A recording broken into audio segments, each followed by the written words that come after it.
श्री शिवाय नमस्तुभ्यम, जय महाकाल। कैसे हैं आप सभी लोग? देखिए, आप सभी को पता है कि कल पड़ रहा है सावन का सोमवार का दिन और पूज्य गुरु जी ने हमेशा अपनी कथाओं में बताया कि ये जो सावन का सोमवार होता है ये कोई छोटा मोटा दिन नहीं, ये शिव और पार्वती के मिलन का वो दिन होता है जो मृत्यु लोक के अंदर होता है। और जितने भी शिव भक्त हैं उन सबकी मनोकामनाएं आज के दिन जरूर पूरी होती है। आज के दिन करने वाला सबसे अचूक उपाय एक वाला उपाय जो महादेव ने खुद बताया था कि जब आपकी कोई इच्छा, कोई कामना किसी मृत्यु लोक का व्यक्ति के दुख कष्ट जीवन के खत्म नहीं हो रहे हों और वो व्यक्ति अगर सावन के महीने में इस उपाय को कर लेता है, उसे सीधे देव की, महादेव की शिव शक्ति प्राप्त होती है, साथ ही साथ उसकी बड़ी से बड़ी कामनाएं पूरी होती है। गुरुदेव की कथा से सुनकर के और समझ करके पूरे उपाय को बहुत आसान भाषा में आप सभी लोगों को बताऊंगा, परंतु उससे पहले आप सबसे बस एक छोटी सी प्रार्थना करूंगा कि जो लोग पहली बार आए हैं चैनल को सब्सक्राइब जरूर कीजिएगा और वीडियो को लाइक करके महादेव का कोई सा भी प्यारा नाम कमेंट बॉक्स में लिखना मत भूलिएगा। इस पूरे वीडियो में हम 3 महा उपायों के बारे में बात करेंगे जो कि आपकी अलग अलग कामना पूर्ति के लिए सिद्ध होंगे, जो आपको इस सावन सोमवार के दिन करने हैं। तो ध्यान से सुनना है और समझना है।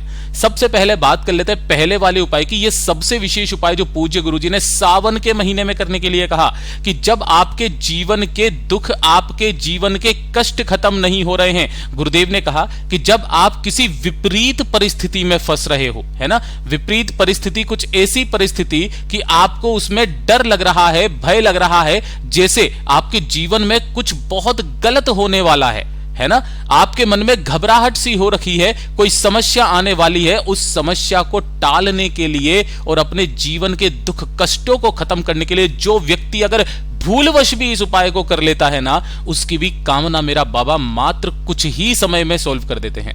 पूज्य गुरुजी ने कहा आज के दिन आपको करना क्या है, मात्र एक लेना होगा। इस तरीके से मंदार का फूल आप सभी को पता होगा इस तरीके का होता है, लेकिन आपको ये वाला मंदार का पुष्प नहीं लेना है, आपको लेना है ये वाला जो नीला गुलाबी पुष्प होता है इस तरीके का, उसको आंख का पुष्प भी कहते हैं। ये होता है मंदार का नीला गुलाबी पुष्प। आपको एक पुष्प लेना है ये वाला, ठीक है। इसी के साथ में आपको एक दीपक तैयार करना है। ये जो दीपक आप चाहे आटे का बना लो चाहे मिट्टी का, गुरुदेव ने कहा जैसा दीपक आप अपने सच्चे मन से बनाओगे ना वो महादेव को स्वीकार होता है। लेकिन इसके अंदर जो बाती लगती है वो लगाओगे आप गोल बाती, और इसके अंदर आपको भरना होगा घी का दीपक।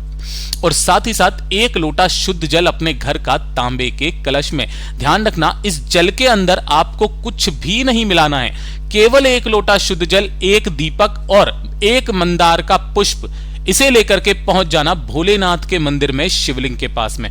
पूरा उपाय सुने बिना मत जाइएगा, ध्यान से सुनिएगा।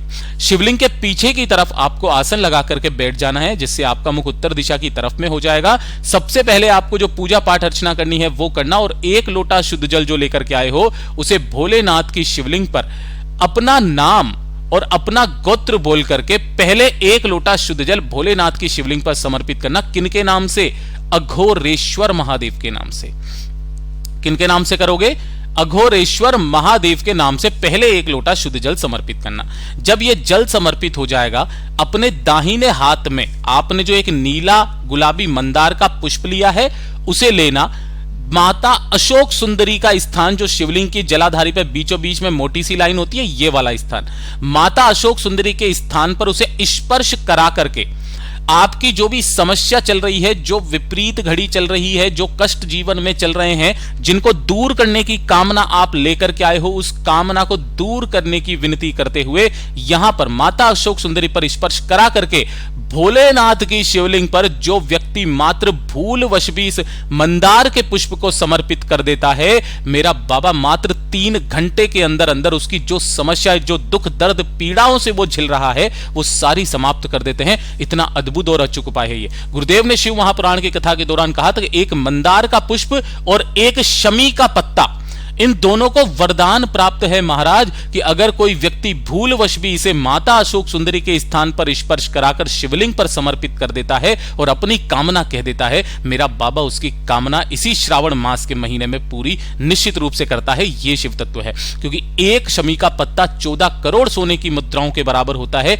1 शमी का पत्ता 52,000 ब्राह्मणों की साक्षी करवाता है।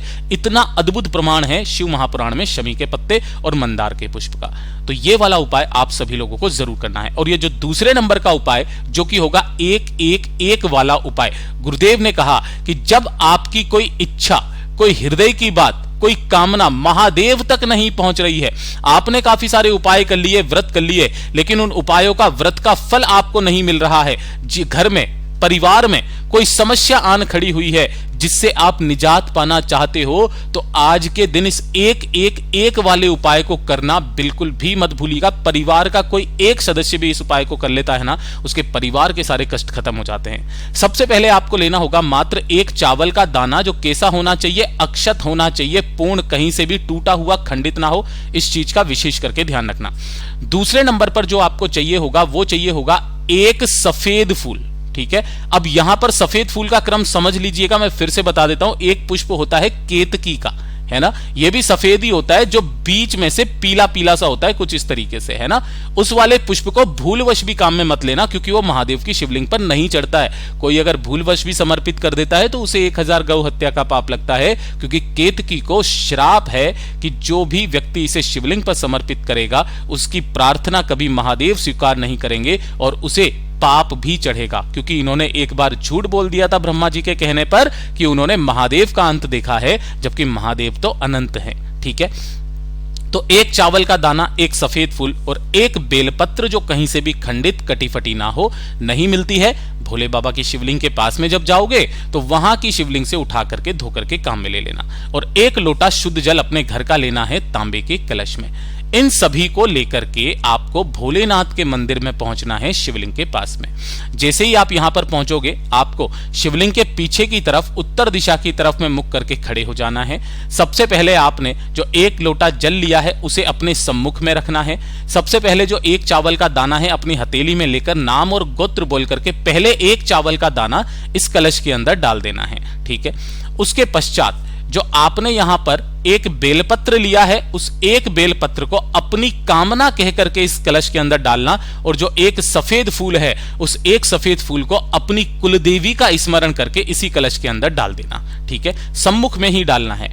दोनों हाथों में इस कलश को पकड़ करके बाबा के ऊपर करके श्री शिवाय नमस्तुभ्यम मंत्र का स्मरण करते हुए, या पंचाक्षरी मंत्र या षडाक्षरी मंत्र का स्मरण करते हुए, इस संपूर्ण जल को आपको काशी विश्वनाथ महादेव के नाम से, किनके नाम से, काशी विश्वनाथ महादेव के नाम से समर्पित कर देना है। जो भी जल जलाधारी से बहता हुआ नीचे की तरफ आएगा, अपने दाहिने हाथ में उस जल को रोकना, अपने दोनों नेनों पर अपनी कामना कह करके लगा लेना और घर के तरफ चले आ जाना। पूज्य गुरुजी ने कहा, सावन के महीने में पड़ने वाले सोमवार के दिन जो व्यक्ति इस उपाय को कर लेता है, सावन खत्म होने से पहले उसकी वो कष्ट खत्म होते हैं, उसकी वो कामना पूरी होती है। पूज्य गुरुजी का बहुत अद्भुत और अचूक उपाय है, जरूर कीजिएगा। और पहले वाले उपाय में जो मैंने आपको बताया था कि एक दीपक आपको कब जलाना है, वो भी मैं आपको बता देता हूं कि जब आप उपाय करने के बाद शिवालय से बाहर आएंगे तो शिवालय की चौखट पर आपको अपनी कामना कहते हुए उस एक दीपक को लगा करके आना भूलना नहीं है। इस चीज का विशेष करके ध्यान रखना।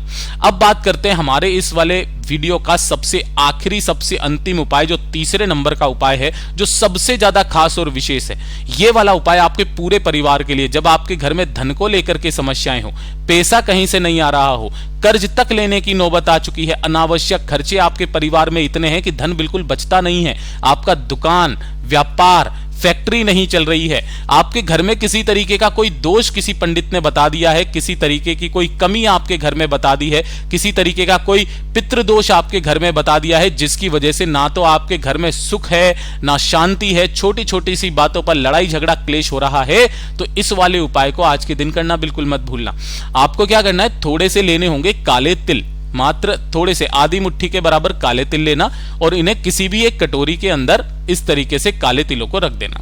ठीक है, और इसको पूरा का पूरा आपको जल से भर देना है ना, जल से भरने के पश्चात इस वाली कटोरी को आपको सावन सोमवार की रात्रि के समय आपके घर में जहां पर भी पानी पीने का स्थान होता है, परिंदा होता है, ये नहीं है तो आरओ सिस्टम होगा, उसके पास में जाना और इस कटोरी को, काले तिल की कटोरी को आपको यहां पर रख देना है। और इसी के सम्मुख में आपको एक लंबी बाती का दीपक, किस तरीके का, इस तरीके का लंबी बाती का दीपक आपको प्रज्वलित कर देना है, जो कि आपको घी से बनाना होगा। ठीक है, इन सभी को रख देना, पूरी रात्रि भर इसे यहीं पर रखे रहने देना। जब अगला दिन आएगा तो अगले दिन आपको करना क्या है कि ये जो कटोरी के अंदर आपने काले तिल गलाए थे, इन सभी को आपको किसी भी एक तांबे के कलश में रख लेना है। और तांबे के कलश को लेकर के 3 वृक्ष जो आपके पितरों के तुल्य होते हैं, पहला वट वृक्ष, दूसरा पीपल का पेड़ और तीसरा बेलपत्र का पेड़, जो माता पार्वती के आंसुओं से पैदा हुआ है, इन तीनों में से किसी भी एक पेड़ के पास, अगर आपके घर में कोई पेड़ लगा हुआ है, बेलपत्री का है, वहां पर भी कर सकते हो, किसी भी एक पेड़ के पास में इस कलश को लेकर के जाना। सबसे पहले अपना नाम और गोत्र बोल करके भोलेनाथ का स्मरण करके अपने घर की समस्त समस्याओं की काट करने की कामना करके समस्त काले तिल के जल को आपको इस पेड़ की जड़ों में समर्पित कर देना है। ढोक देकर के वापस घर की तरफ चले आ जाना है। सावन के महीने में जितनी बार इस उपाय को कर सको कीजिएगा। सावन खत्म होने तक आपके परिवार में धन संपदा वैभव की अपार वृद्धि होने लगेगी। पूज्य गुरु जी के ये सभी उपाय बहुत ही ज्यादा खास और अद्भुत है, जरूर कीजिएगा। वीडियो पसंद आए तो लाइक करना, चैनल को सब्सक्राइब जरूर कीजिएगा।